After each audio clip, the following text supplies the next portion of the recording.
¿Qué es filosofía? Por José Ortega y Gasset.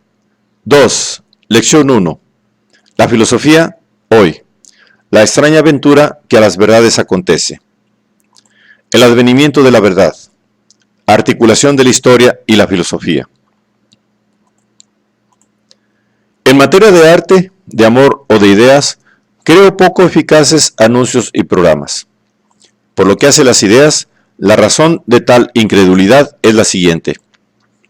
La meditación sobre un tema cualquiera, cuando es ella positiva y auténtica, aleja inevitablemente al meditador de la opinión recibida o ambiente de lo que con más graves razones que cuanto ahora supongan ustedes, merece llamarse opinión pública o vulgaridad. Todo esfuerzo intelectual que lo sea en rigor nos aleja solitarios de la costa común, y por rutas recónditas que precisamente descubren nuestro esfuerzo, nos conduce a lugares repuestos, nos sitúa sobre pensamientos insólitos. Son estos el resultado de nuestra meditación. Pues bien, el anuncio o programa se reduce a anticipar estos resultados, extirpándoles previamente la vía al cabo de la cual fueron descubiertos. Pero, como veremos, un pensamiento separado de la ruta mental que a él lleva, isleño y abrupto, es una abstracción en el peor sentido de la palabra, y es, por lo mismo, ininteligible. ¿Qué se gana cuando se comienza una investigación colocando al público frente a este acantilado inasequible, que sería nuestro programa? Es decir, comenzando por el fin. Renuncio, pues, a mayusculizar con letras de programa lo que este ciclo de conferencias va a ser, y me propongo comenzar por el principio, por lo que para ustedes puede ser hoy, como fue para mí ayer, término inicial. Este hecho que primero encontramos es externo y público. La distinta situación en que la filosofía se halla hoy dentro del espíritu colectivo, si se la compara con la que poseía hace 30 años, y paralelamente la diferente actitud en que hoy se coloca ante su propio oficio y labor el filósofo. Lo primero se puede demostrar, como todo hecho externo y público, por medios también externos. Por ejemplo, comparando estadísticamente el número de libros filosóficos que hoy consume el público con el que absorbía hace 30 años. Es notorio que hoy, en casi todos los países, se vende proporcionalmente más libros de tema filosófico que literarios, y que donde quiera existe una creciente curiosidad hacia la ideología. Esta curiosidad, este afán, que es sentido en las más graves gradaciones de consciente claridad, se compone de dos ingredientes. El público empieza a sentir de nuevo necesidad de ideas y a la par siente en ellas voluptuosidad. No es un azar la combinación de estos dos caracteres. Ya veremos cómo, en el ser viviente, toda necesidad esencial que brota del ser mismo y no le sobrevive y no le sobreviene accidentalmente de fuera, va acompañada de voluptuosidad. La voluptuosidad es la cara, la facies de la felicidad. Y todo ser es feliz cuando cumple su destino, es decir, cuando sigue la pendiente de su inclinación, de su esencial necesidad, cuando se realiza, cuando está haciendo lo que en verdad es. Por esta razón, decía Schlegel, invirtiendo la relación entre voluptuosidad y destino.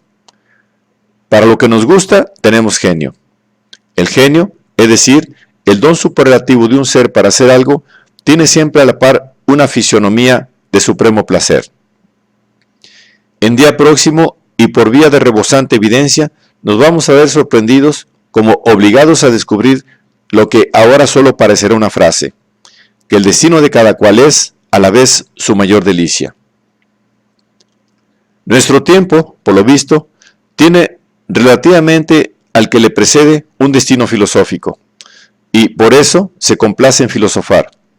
Por lo pronto, en poner el oído alerta cuando por el aire público pasan revolando filosóficas palabras, en acudir hacia el filósofo como a un viajero que se supone trae noticias frescas del trasmundo. Contrasta rigurosamente pareja situación con la imperante 30 años hace.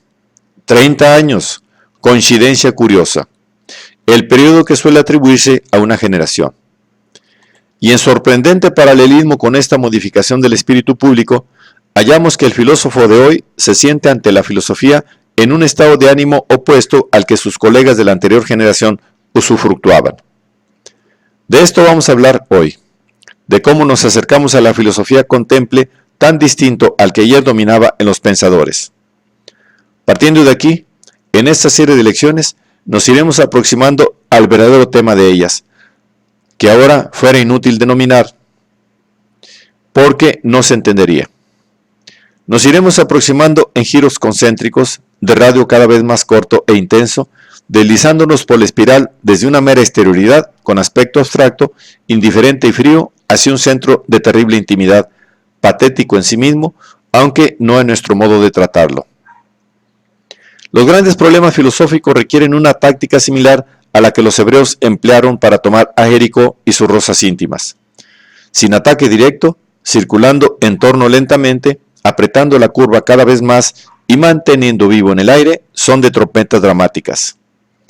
En el asedio ideológico, la melodía dramática consiste en mantener despierta siempre la conciencia de los problemas, que son el drama ideal. Y yo espero que esta atención no falte, por ser el camino que emprendemos de tal naturaleza que gana en atractivos conforme va avanzando. De lo externo y abstruso que hoy nos toca decir, descenderemos a asuntos más inmediatos, tan inmediatos que no pueden serlo más como que son nuestra misma vida, la de cada cual. Aún más, vamos a descender audazmente por debajo de lo que suele cada cual creer que es su vida y que es solo la costra de ella. Perforando esta, vamos a ingresar en zonas subterráneas de nuestro propio ser que nos permanecen secretas de puro sernos íntimas, de puro ser nuestro ser. Pero decir esto, dirigir a ustedes este vago ademán inicial, no es, repito, un anuncio. Es todo lo contrario, un resguardo y precaución que me veo obligado a tomar ante la inesperada abundancia de oyentes que nuestra ciudad generosa e inquieta, mucho más inquieta e inquieta en sentido mucho más esencial que cuanto se sospecha, ha querido enviarme. Bajo el título, ¿qué es filosofía?, yo he anunciado un curso académico, por lo tanto, rigurosamente científico. Y yo no sé si un equívoco inevitable que en esas palabras titulares visquea ha hecho creer a muchos que me propongo hacer una introducción elemental a la filosofía, es decir, tratar el conjunto de las tradicionales cuestiones filosóficas en forma novicia y deslizante. Necesito taxativamente desvanecer ese equívoco que solo podría distraer y defraudar la atención de ustedes. Lo que quisiera hacer es todo lo contrario de una introducción a la filosofía. Es tomar la actividad misma filosófica, el filosofar mismo, y someterlo radicalmente a un análisis. Que yo sepa, esto no se ha hecho nunca, aunque parezca mentira. Por lo menos no se ha hecho con la resolución con que vamos ahora juntos a intentarlo. Como ven ustedes, lejos de ser un tema de los que suelen considerarse propios del interés general, es un asunto que al pronto parece el más técnico y gremial, propio solo para filósofos. Si al irlo manipulando resulta que tropezamos con temas más sugestivos y humanos, si súbitamente en la rigurosa pesquisa de qué sea la filosofía, por tanto, qué sea la ocupación particular y privada de los filósofos, caemos por escotillón en lo más humano de lo humano, en la entraña cálida y palpitante de la vida, y ahí nos acosan deleitablemente problemas de la calle y hasta de la alcoba. ¿Será porque tenga que ser así? Porque lo exige estrictamente el desarrollo técnico de mi problema técnico, no porque yo los anuncie ni los busque o premedite. Lo único que anuncio es todo lo contrario, un estudio monográfico sobre una cuestión hipertécnica. Quedo, pues, libre y en franquía para no renunciar a ninguna de las asperezas intelectuales que impone nuestro parejo, que impone propósito parejo. Claro es que yo he de hacer el más leal esfuerzo para que todos ustedes, aún sin previo adiestramiento, resulte claro cuanto diga. Siempre he creído que la claridad es la cortesía del filósofo y, además, esta disciplina nuestra pone su honor hoy más que nunca en estar abierta y porosa a todas las mentes, a diferencia de las ciencias particulares que cada día con mayor rigor interponen entre el tesoro de sus descubrimientos y la curiosidad de los profanos el dragón tremebundo de su terminología hermética. Pienso que el filósofo tiene que extremar para sí propio el rigor metódico cuando investiga y persigue sus verdades, pero que al emitirlas y enunciarlas debe huir del cínico uso con que algunos hombres de ciencia se complacen, como Hércules de feria, en ostentar ante el público los bíceps de su tecnicismo. Digo pues que es hoy para nosotros la filosofía cosa muy distinta de lo que fue para la generación anterior. Pero declarar esto es reconocer que la verdad cambia, que la de ayer es hoy error y por lo mismo, verosímilmente, la de hoy inservible mañana. ¿No es esto desprestigiar por anticipado nuestra propia verdad? El argumento, ciertamente tosco, pero el más popular del escepticismo, fue aquel tropo de Agripa llamado de la disonancia entre las opiniones. La variedad y cambio de opiniones sobre la verdad, la adhesión a doctrinas diferentes y aún de apariencia contradictoria, invita a la incredulidad. Por eso conviene salir desde luego al encuentro de este popular escepticismo. Más de una vez habrán ustedes reparado en la extraña aventura que a las verdades acontece, sea, por ejemplo, la ley de gravitación universal.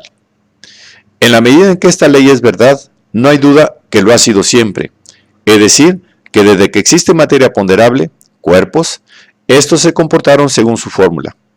Sin embargo, ha tenido que esperar hasta un buen día del siglo XVII para que un hombre desde una isla británica la descubriese. Y viceversa, no es nada imposible que otro buen día los hombres se olviden de esa ley, no que la refuten o corrijan, puesto que suponemos su plenario carácter de verdad, sino simplemente que la olviden, que vuelvan con respecto a ella al mismo estado de insospechable en que estuvieron hasta Newton. Esto da a las verdades una doble condición sobremanera curiosa. Ellas por sí preexisten eviternamente, sin alteración ni modificación. Sin embargo, su adquisición por un sujeto real, sometido al tiempo, les proporciona un cariz histórico. Surgen en una fecha y tal vez se volatilizan en otra. Claro es que esta temporalidad no las afecta propiamente a ellas, sino a su presencia en la mente humana. Lo que acontece realmente en el tiempo es el acto psíquico con que las pensamos, el cual es un suceso real, un cambio efectivo en la serie de los instantes.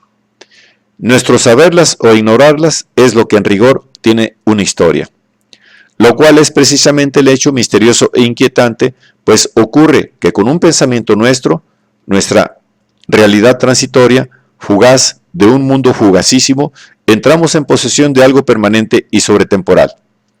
Es, pues, el pensamiento un punto donde se tocan dos orbes de consistencia antagónica. Nuestros pensamientos nacen y mueren, pasan, vuelven, sucumben. Mientras tanto, su contenido, lo pensado, permanece invariable. 2 y 2 siguen siendo 4, cuando el acto intelectual en que lo entendimos ha dejado de ser. Pero aún decir esto, decir que las verdades lo son siempre, es una expresión inadecuada. Ser siempre, la sempiternidad, significa persistencia de algo a lo largo de la serie temporal, duración ilimitada, que no es menos duración que la efímera. Y durar es estar sumergido en el torrente del tiempo, más o menos vulnerable a su influjo. Ahora bien, las verdades no duran ni mucho ni poco, no poseen atributo alguno temporal, no se bañan en la ribera del tiempo. Leibniz las llamaba veritas aeternales. A mi juicio, también con impropiedad.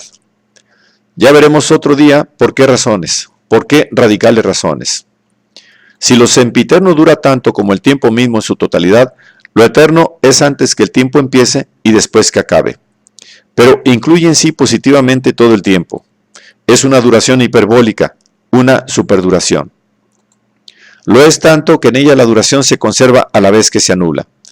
Un ser eterno vive un tiempo infinito, es decir, dura en un solo instante, es decir, no dura, posee, pues, íntegramente, de modo simultáneo y completo, una vida sin fin. Esta es, en efecto, la grácil definición de la eternidad que da Boecio. Interminabilis vitae tota simul et perfecta possessio. Mas la relación de las verdades al tiempo no es positiva sino negativa. Es un simple no tener que ver con el tiempo en ningún sentido. Es ser por completo ajenas a toda calificación temporal. Es mantenerse rigorosamente acrónicas. Decir, pues, que las verdades lo son siempre, no envuelve, hablando estrictamente, menor impropiedad que si decimos, para usar un famoso ejemplo traído por Leibniz a otro propósito, que si decimos justicia verde,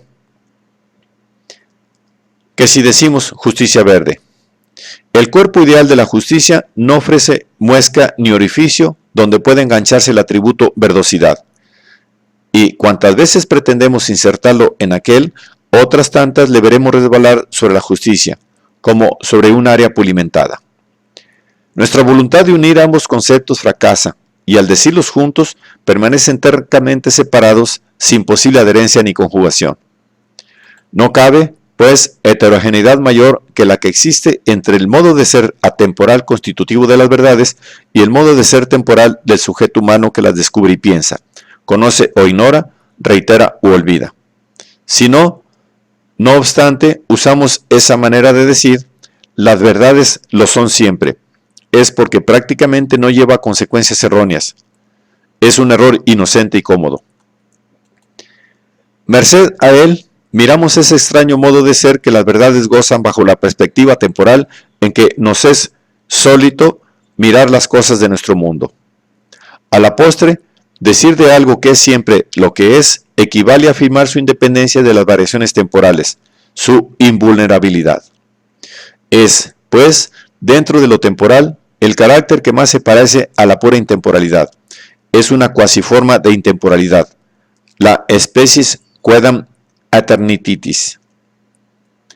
Por eso Platón, viendo que necesitaba situar fuera del mundo temporal a las verdades, que él llamaba ideas, inventa otro cuasilugar extramundano, el Uperouranos Topos, la región sobreceleste.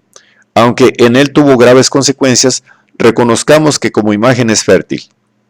Nos permite representarnos nuestro mundo temporal como un orbe rodeado por otro ámbito de distinta atmósfera ontológica, donde residen indiferentes las acrónicas verdades. Pero he aquí, en un cierto instante de esas verdades, la ley de gravitación se filtra de ese transmundo en el nuestro, como aprovechando un poro que se dilata y la deja paso. El ideal meteorito queda proyectado en el intramundo humano e histórico, imagen de advenimiento, de descenso que palpita en el fondo de todas las religiones deístas. Pero esa caída y filtración en nuestro mundo de la verdad transmundana plantea un problema sumamente preciso y sugestivo, que vergonzosamente está por investigar. El poro cuya abertura aprovecha la verdad para deslizarse no es sino la mente de un hombre.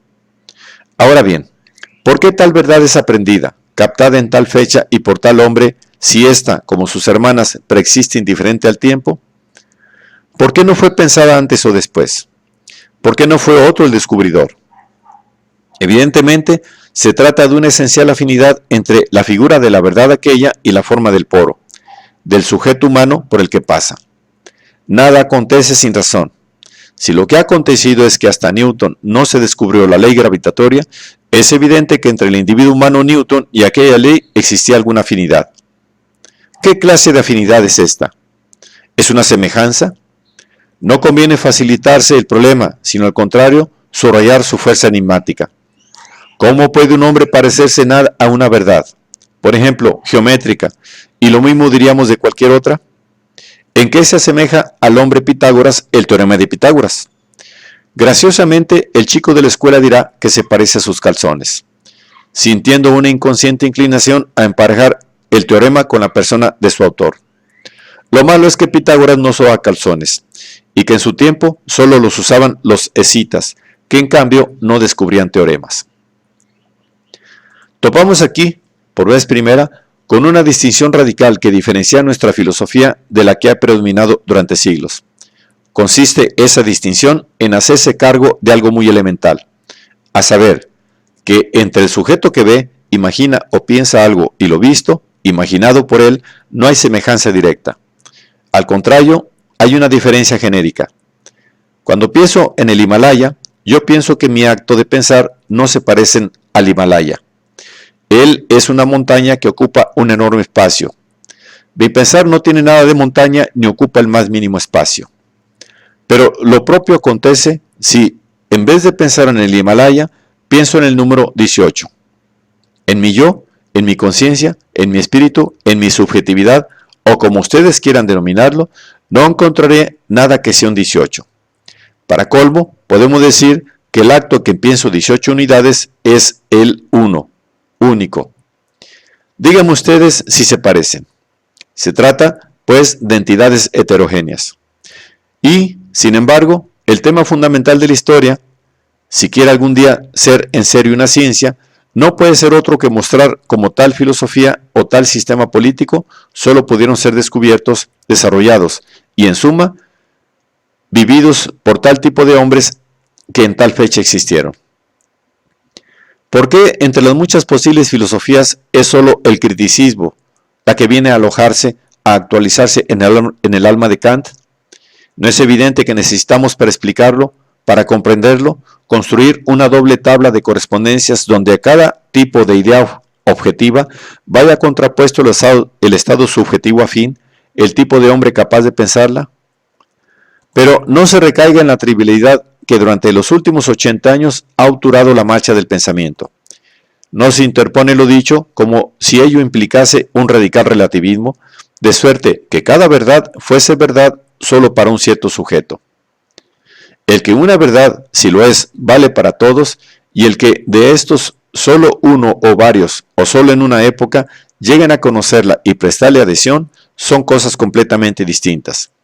Y precisamente porque lo son, es preciso articularlas, armonizarlas superando la situación escandalosa del pensamiento en que el valor absoluto de la verdad parecía incompatible con el cambio de opiniones que tan abundantemente manifiesta la historia humana.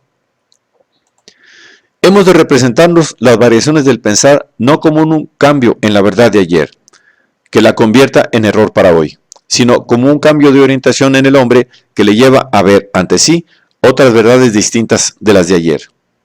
No, pues, las verdades, sino el hombre es el que cambia, y porque cambia va corriendo la serie de aquellas, va seleccionando de ese orbe transmundano, a que antes aludimos, las que le son afines y cegándose para todas las demás. Noten ustedes que es este el a priori fundamental de la historia. ¿No es esta la historia del hombre? ¿Y qué ente es ese llamado hombre cuyas variaciones en el tiempo la historia aspira a investigar? No es fácil de definir el hombre. El margen de sus diferencias es enorme. Cuanto más grande sea y menos estrecha la noción del hombre con que el historiador inicie su trabajo, más profunda y precisa será su obra. Hombre es Kant, y hombre es el pigmeo de Nueva Guinea o el australiano neandertaloide. Sin embargo, un ingrediente mínimo de comunidad tendrá que existir entre los puntos extremos de la variación humana. Un límite forzoso habrá de tener el margen que otorgamos a la humanidad para hacerlo. Los antiguos y medievales tenían su definición mínima del hombre, en rigor y para nuestra vergüenza no superada. Es el animal racional. Coincidimos con ella. La pena es que para nosotros se ha hecho un poco problemático saber claramente qué es ser animal y qué ser racional. Por eso preferimos decir, para los efectos de la historia, que hombre es todo ser viviente que piensa con sentido y que por eso podemos nosotros entenderlo. El supuesto mínimo de la historia es que el sujeto de quien habla pueda ser entendido. Ahora bien, no se puede entender sino lo que posee alguna dimensión de verdad. El error absoluto no nos lo parecería porque ni siquiera lo entenderíamos. El supuesto profundo de la historia es, pues, todo lo contrario de un radical relativismo. Cuando va a estudiar al hombre primitivo, supone que su cultura tenía sentido y verdad, y si la tenía, la sigue teniendo. ¿Cuál? Si a primera vista nos parece tan absurdo cuanto aquellas criaturas hacen y piensan. La historia es precisamente la segunda vista que logra encontrar la razón de la aparente sin razón.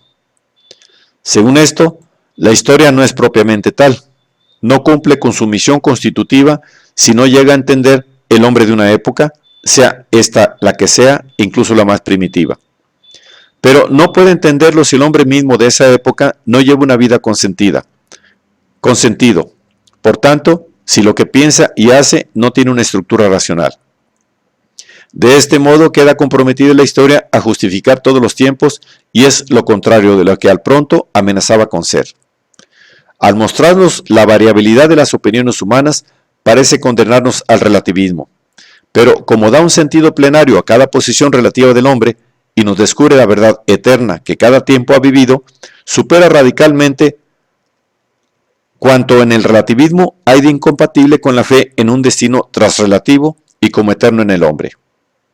Y yo espero, por razones muy concretas, que en nuestra edad la curiosidad por lo eterno e invariable que es la filosofía y la curiosidad por lo voluble y cambiante que es la historia, por vez primera se articulen y abracen. Para Descartes, el hombre es un puro ente racional incapaz de variación. De aquí que le parezca la historia como la historia de lo inhumano en el hombre y que la atribuya, en definitiva, a la voluntad pecadora que constantemente nos hace dejar de ser entes racionales y caer en la aventura infrahumana. Para él, como para el siglo XVIII, la historia no tiene contenido positivo, sino que representa la serie de los errores y equivocaciones cometidos por el hombre. En cambio, el historicismo y el positivismo del siglo XIX se desentienden de todo valor eterno para salvar el valor relativo de cada época. Es inútil que intentemos violentar nuestra sensibilidad actual, que se resiste a prescindir de ambas dimensiones, la temporal y la eterna. Unir ambas tiene que ser la gran tarea filosófica de la actual generación, para la cual yo he procurado iniciar un método que los alemanes propensos a la elaboración de etiquetas me han bautizado con el nombre de perspectivismo. Desde 1840 a 1900 puede decirse que ha atravesado la humanidad una de sus temporadas menos favorables a la filosofía. Ha sido una edad antifilosófica. Si la filosofía fuese algo de que radicalmente cupiese prescindir, no es dudoso que durante esos años habría desaparecido por completo. Como no es posible raer de la mente humana su dimensión filosofante, lo que se hizo fue reducirla a un mínimo. Y toda la batalla, que por cierto será aún bastante dura, en que andamos trabados a la fecha, consiste precisamente en salir de nuevo a una filosofía plenaria, completa, es decir, a un máximo de filosofía. ¿Cómo se produjo aquella reducción, aquel angostamiento del cuerpo filosófico? La serie suficiente de las causas que explican semejante hecho nos ocupará el próximo día.